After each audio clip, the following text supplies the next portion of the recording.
Welcome to the What Happens Next YouTube channel. What we're aiming to do with this channel is share content designed to make sure that you're supported through whatever's next in your life. And we'd love to continue to do that. I've got a favour to ask today, and what I'd ask you to do is just subscribe.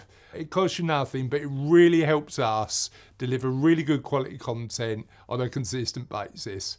Thank you, and let's go on to the interview. You mentioned about the motivational maps being the golden thread. Why is it the golden thread, do you think, to positive mental health and well-being?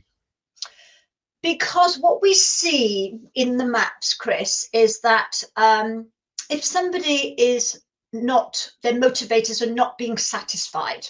So I think it's quite important to point out that somebody might get a map profile. They're done online, and I send them a map code. And it might be that they will say to me, I am motivated, Jane, and I'm surprised that my motivational score is quite low. Other people will say to me, I know I'm not motivated. I know that I'm gone off kilter and I need to get back on track. Yeah. But with the maps, it's not so much whether you are or you're not motivated. And they link into either this really needs action, or these motivators are in risk, or they're in what we call the boost zone, or they're the optimum level. So ideally, we want high boost optimum level.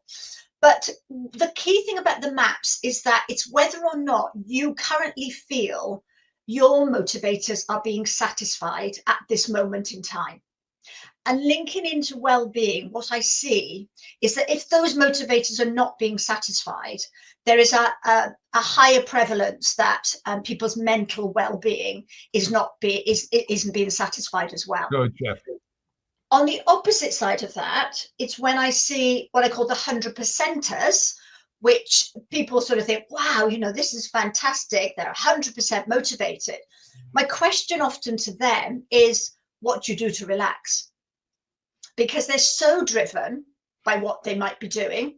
And I guess they confuse it maybe for a love of what they do and being so driven that that's the only thing that they do. So it could be that relationships are suffering, or other aspects in their life are not actually, which need to be looked at, and not being looked at because they're just so driven by this one thing. It's so interesting, isn't it? Like, you look at the perception of success and achievement, and sometimes that conversation about